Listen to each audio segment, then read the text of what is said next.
Hey everyone, it's Tom Seymour from VHS Massacre. Just thought I'd give a little talk about independent filmmaking. For those of you who don't know, I've been directing independent films for about 25 years, feature length ones. And so my expertise is in no budget filmmaking, which is filmmaking, if you think about it, the sort of the filmmaking for the cost of a used car, which could be anywhere from, 20 grand to, 500 bucks, right? So that's what typically we're talking about when we talk about no budget.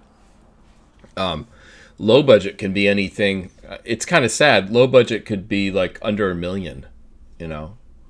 So you could do $1 million film into a studio that's low budget, which is absurd. But when I think about independent film, typically think about if it's under $500,000, that's more like an independent film, even though that's a lot of money. I've known a few friends of mine who have worked their way up to do $300,000 independent films, and I consider that low budget filmmaking by the definition that's most people use, and actually SAG uses a definition. I believe it's if the film is $300,000 and under, that's called ultra low budget, right? So it just goes to show you, SAG is part of the studio system. When they're thinking of budgets, they're thinking of very large budgets. And so if you want to use SAG actors, you go through SAG to do this ultra low budget agreement. And so it just shows you sort of the difference between the studio system and what people consider independent filmmaking. And then films made by, I would say, lower class and middle class people. People like you and I, the majority of people in the United States, who just make independent films in their spare time. And when I'm talking about films, I usually separate feature length films from short films, mostly because a feature length film is that is something like.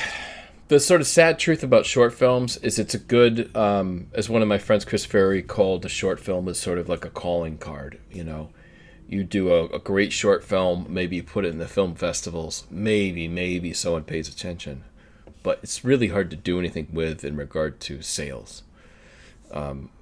For most people, the end game with a short film is the film festivals, and that's awesome. That's a huge accomplishment because you've finished the film and you've screened it, and that's wonderful. Many years ago, I pivoted towards feature-length films because that's a way where, unfortunately, the filmmaking is part business, and a feature-length product is a way more sellable product, and that will allow you typically to get distribution. It allowed for distribution in the video store era and in the streaming era.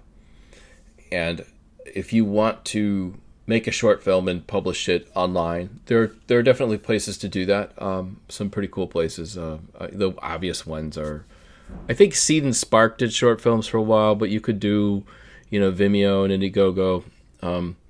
But if it's a short film on a large streaming platform like HBO or something, that's typically brought in by another company. I've seen people get into like the HBO Latino Film Festival. They got their film in there, and then some of that stuff got aggregated to the HBO streaming app, which is incredible. So it can happen that way too, but it's super rare. But what is within grasp of people who and we can talk about the film festival circuit and those corporate film festivals like Tribeca and Sundance and Slamdance are really more corporate events for people within the industry. So, like, for instance, if you didn't have a large agency or a large producer's rep, you're pretty much not getting into those. I don't ever discourage people from entering them because we have to have dreams, right? So you should enter Sundance if you want to enter it, in my 25 years of filmmaking, I've never got into those. I've only stopped entering those top 10 maybe about 5 years ago because the response was so much better for other film festivals that some of them just as popular. Like one at San Francisco Indie Fest, Another Hole in the Head. That's a top festival.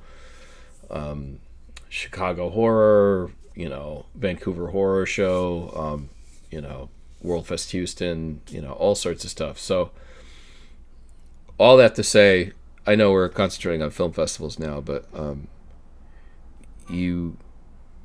there's a lot of value in entering film festivals, and so that's great. If you want to make a short film and put it in the film festivals, go for it. That's awesome.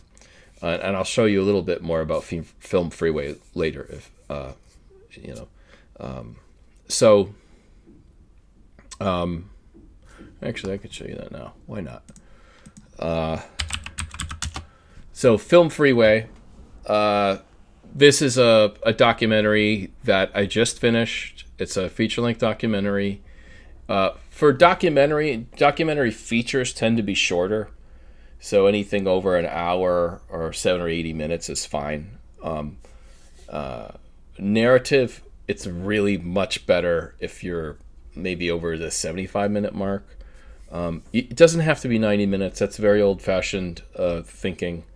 Well, it's not old-fashioned because some of our favorite horror movies, like Boris Karloff's Frankenstein was 72 minutes, Bucket of Blood was 70-something minutes, 8-Man, Bela Lugosi 68.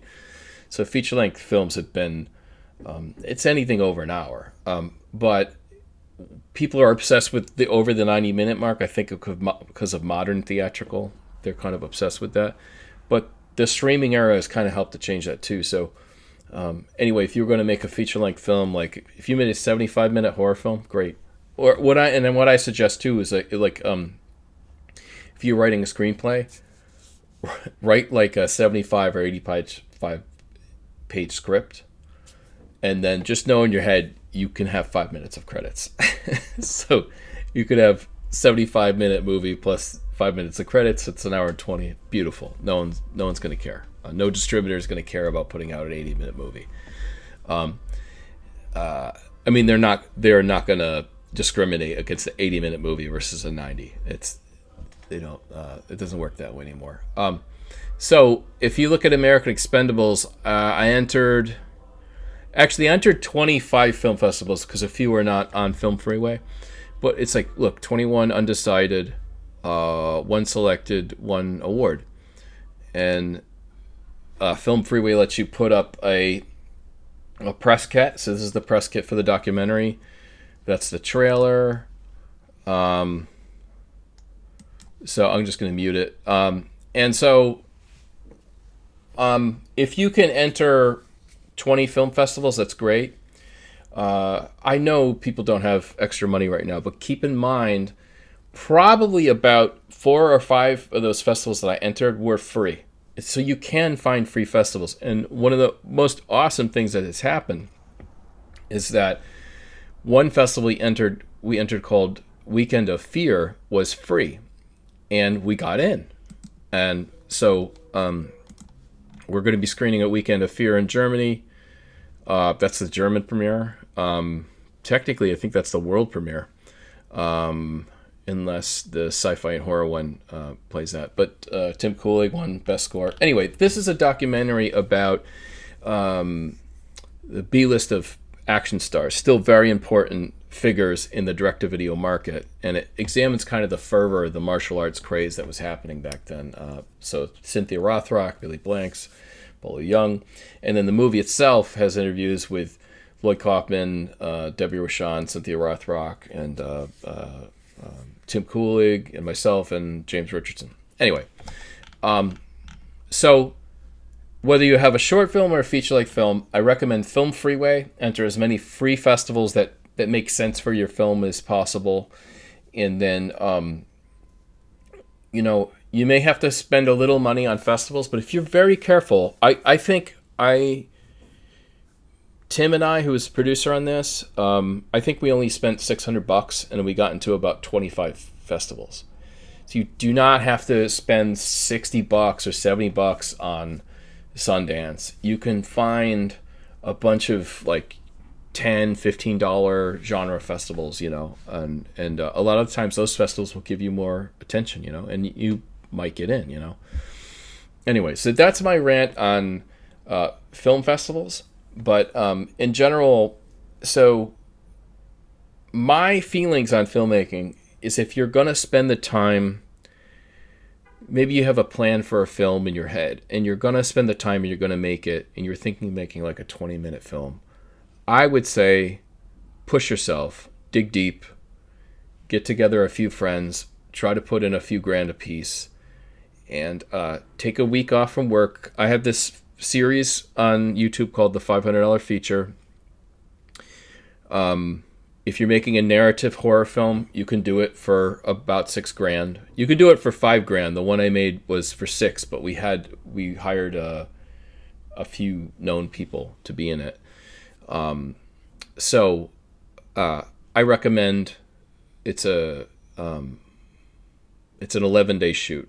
So you take 1 week off from work. Again, this is for middle class and normal people.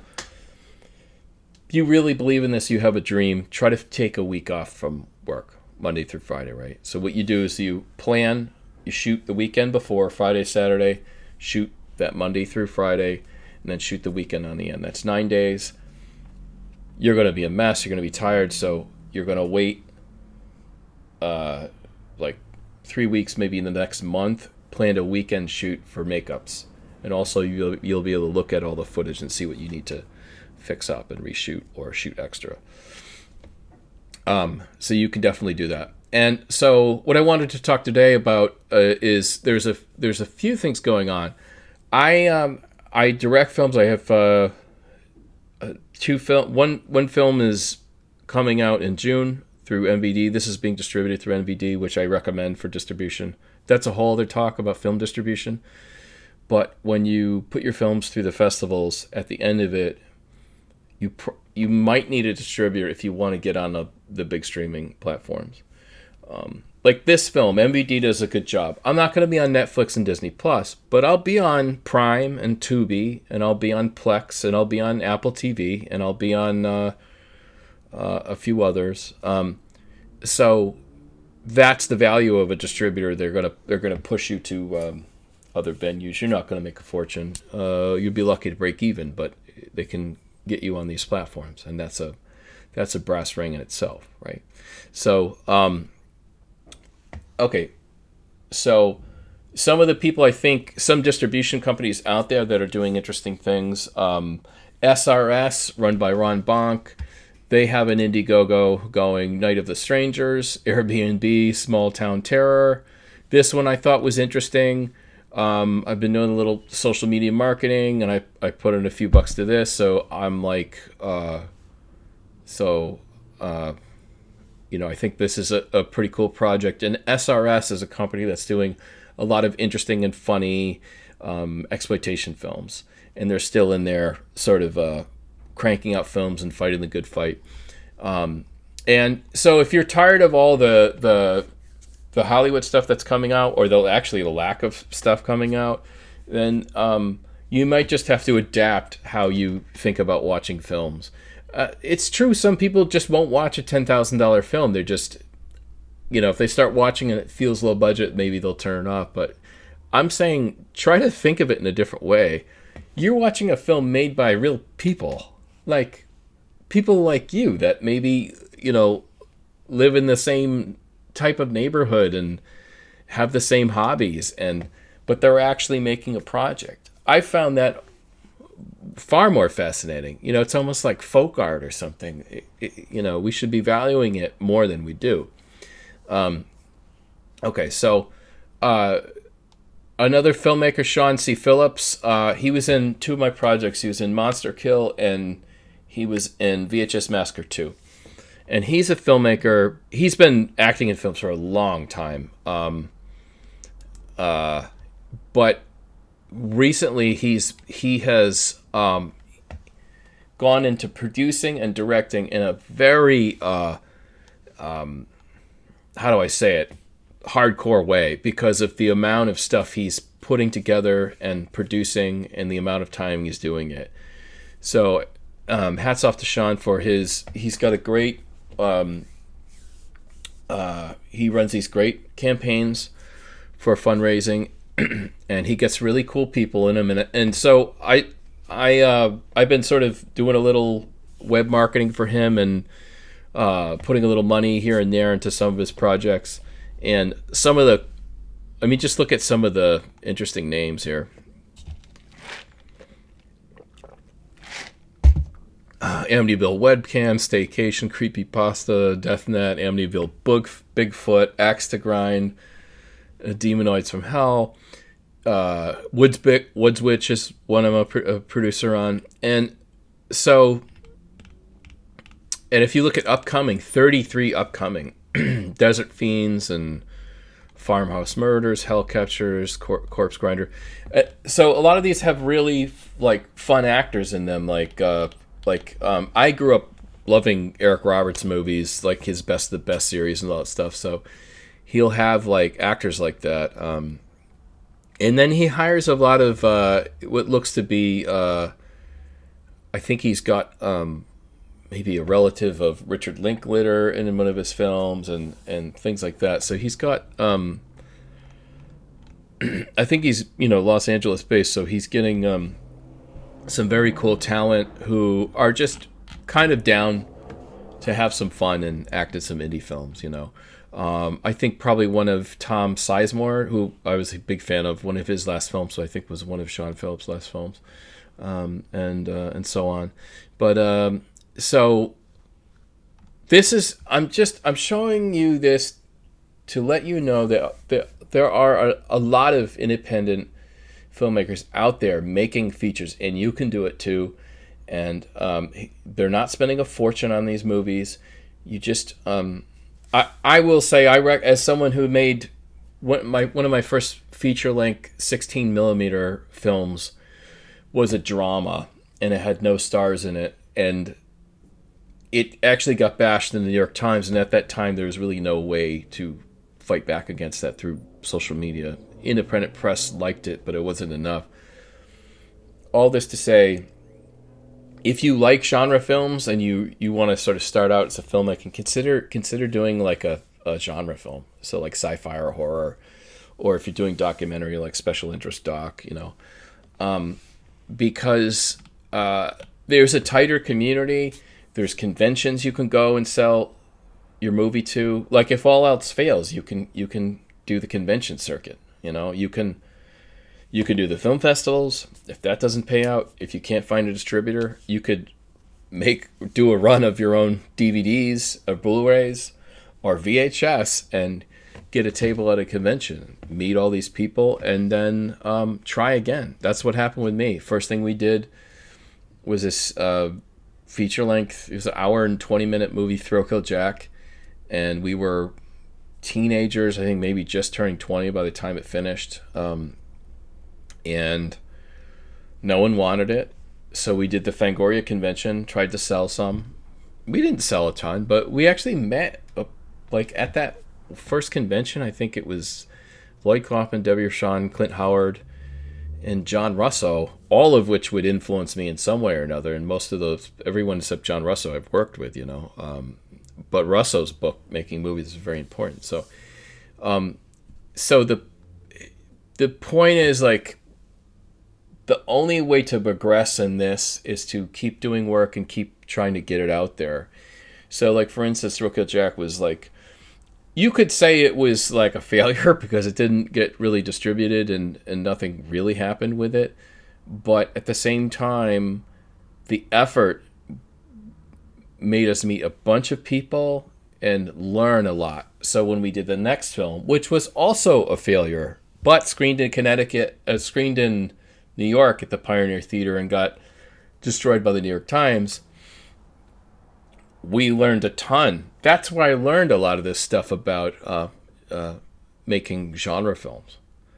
Because the third film, Fountain of Death, or Land of College Prophets, as it was called in the United States, that was a hit. That was sold in 11 different countries. It was on every Hollywood video and movie gallery, independent stores. It was everywhere except Blockbuster. And so that was a bestseller for that company. So it literally took us 3 feature-length films to for me to be a proper direct-to-video film director, which is, so you got to be stubborn as hell. So anyway, SRS Video, Sean Phillips, they're doing really great work. Greg from Fanzine, also working on a feature-length doc. I'm involved in that one, and he just put up an awesome video on the history of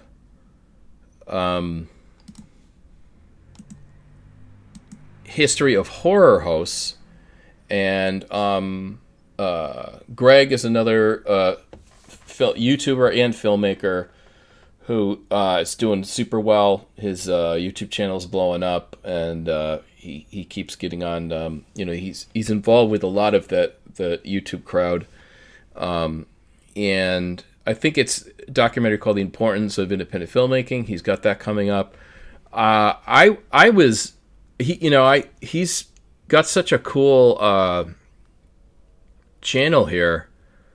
In this video, the history of horror hosts, I loved. He actually included a clip from VHS Massacre 2 in here, which is, if you haven't seen, that's what I'm most known for, VHS Massacre and VHS Massacre 2, the documentaries with Joe Bob Briggs and Lloyd Kaufman and everything. He featured this interview we did with Joe Bob because he talks about not having a show. It was before his big breakout with Last Drive-In. But anyway, so this was a very cool thing to be included in. Not that I'm a horror host, but my doc was in it. So anyway, yeah, keep an eye out for Greg's project as well. And, so there's always independent filmmakers about there. I'm not trying to cover every filmmaker who's moving and shaking, but I wanted to hit on a few examples just to give to people to say, look, people are doing this, and you don't need a lot of money. You really, part of VHS Massacre 1 was shot with a T2i. That camera is probably like a $200 camera now. Shot in 1080p at 24 frames a second. That was, you shoot at 24 frames if you want it to look more like a film. Nowadays, I shoot on the Blackmagic 4K Pocket, which looks great. Looks wonderful. Actually, that Joe Bob interview was shot on a Blackmagic camera, so I think bang for the buck. If you want to make a narrative or a film that looks really good, Blackmagic is a good camera to use. Because you can shoot on Apple ProRes and really color grade and really make some wonderful images. But honestly, any camera that shoots HD and you can shoot at 24 frames a second, I shouldn't say any. I mean, you should get one with good glass and get some lenses if you can, but you don't have to. One of the coolest, cheapest cameras is the Lumix G7. It is $400 or $500. Comes with I think it's a 14 to 42 millimeter lens, so wide to mid. It's fine. You can make a whole movie with that one camera. Get some LED lights, some gels, make some cool mood lighting, and get a cheap Rode boom mic, plug it into the camera, or get a H1 recorder for 2-system sound. Make a movie, no problem. But I do believe in that. If you were going to spend the effort to make a 20-minute movie, write something 70 or 80 pages, take a week off, and make a feature. And because I think it is still the brass ring. I mean, there is a division between feature-length filmmakers and short films. And because the amount of short films you can think of and recall versus the amount of feature-length films, it kind of shows the division, Okay, so yeah, so American Expendables, like I said, it got a Weekend of Fear and Weekend of Fear, and already won best film composition by Tim Kulig. Okay, so right away, and this is the interesting about entering festivals, right? It's not just about entering the festival and getting a selection or winning or losing, but through social media, when you get into a festival, you can announce it. You can make a video like this and you say, I got into this festival, or you tweet it, you put it on your Instagram, your TikTok.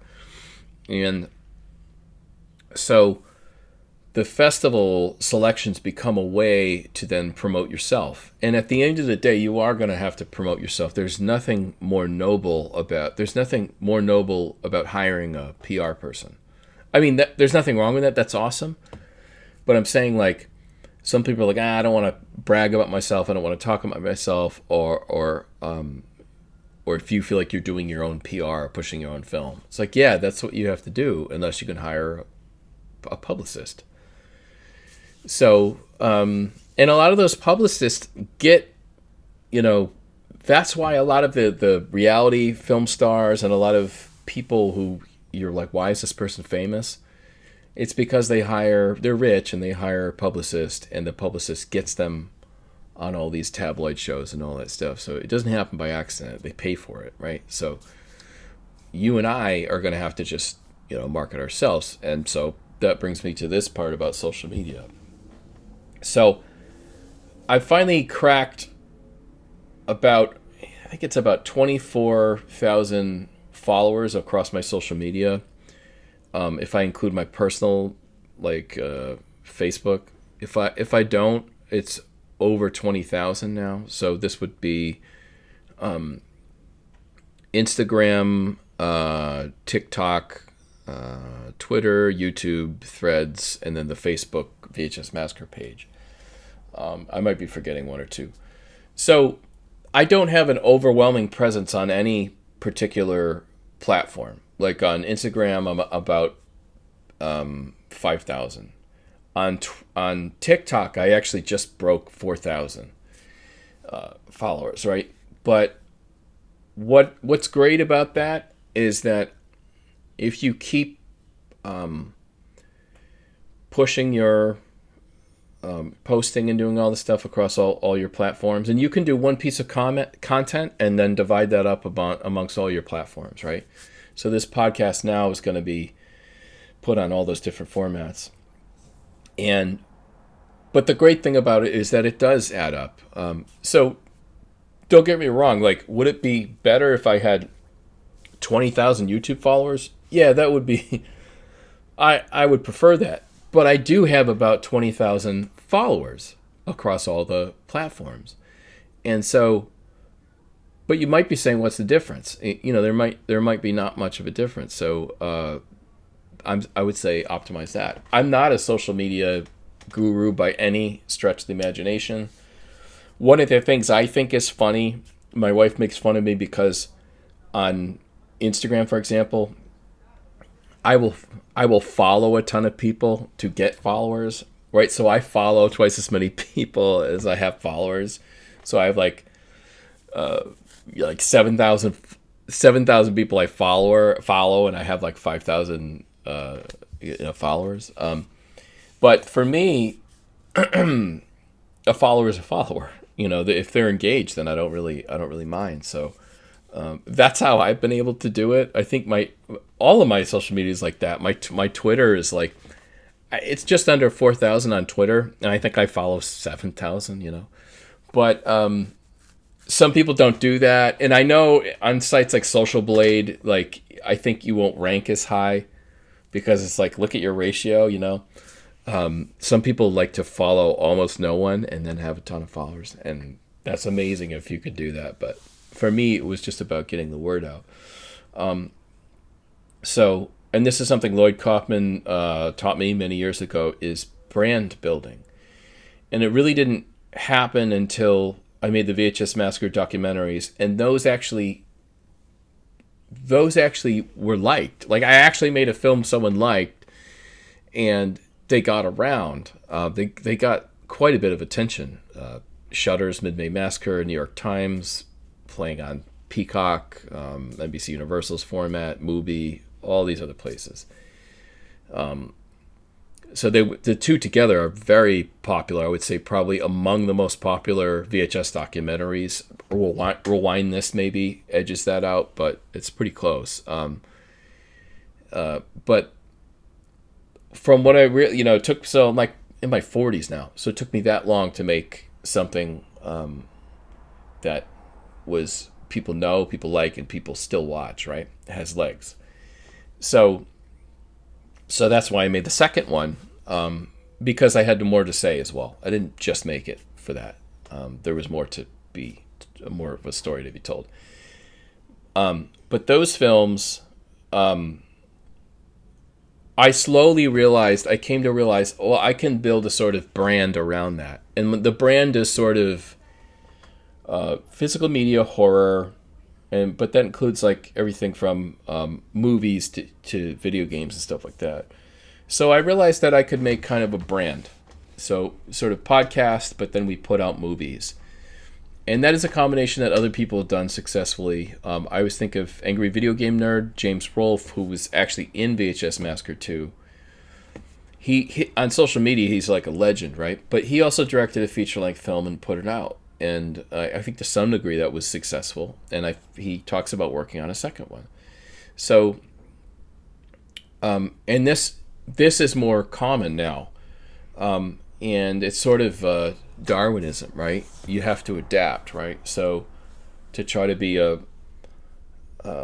sort of have a strong social media presence and then also make films. It's exhausting for one person to do, for sure, but you can do it. So, for example, like I don't post 3 times a day like your favorite YouTuber does, but I'll try to crank content out here and there, let people know what I'm up to. So anyway, American Expendables, that comes out August 13th. MVD does a pretty good job, should be hitting. I really like when they put it on Tubi. I think this is perfect for Tubi. I hope it gets on there. And then Amazon Prime is great, of course. And then it'll hit some other places as well. The last film I put out through them, Exorcism Fleet Marish, they did some great stuff with those platforms I mentioned. But then it's so funny because there's very large YouTube channels now that actually properly license feature-length films and put them on there. And so, Exorcism Fleet Marish is, it's, I think, 3 different YouTube channels licensed that legally. And so it's about 150,000 people have seen it extra on top of the other streaming sites. So I think that's pretty cool. And that's another thing that we would have to have a distributor to do, because me as an individual, I can't really go to. Horror Central is a big one. It's got like 1 million plus followers, maybe 2 million followers. So I can't go, hey, can you put my little feature-length film on your site? That doesn't work like that. They go to MVD. MVD says, here, I have 200 movies to license. They're like, okay. And then I get a little piece of that. So that's how that works. Something to keep in mind. So let's see. Yeah, that's about it. So 8/13 it'll come out. Check me out on Instagram. A lot of the handles are all the same. It's VHS Massacres at Instagram and VHS Massacre at TikTok. And so thanks everyone for listening, and we'll see you next time.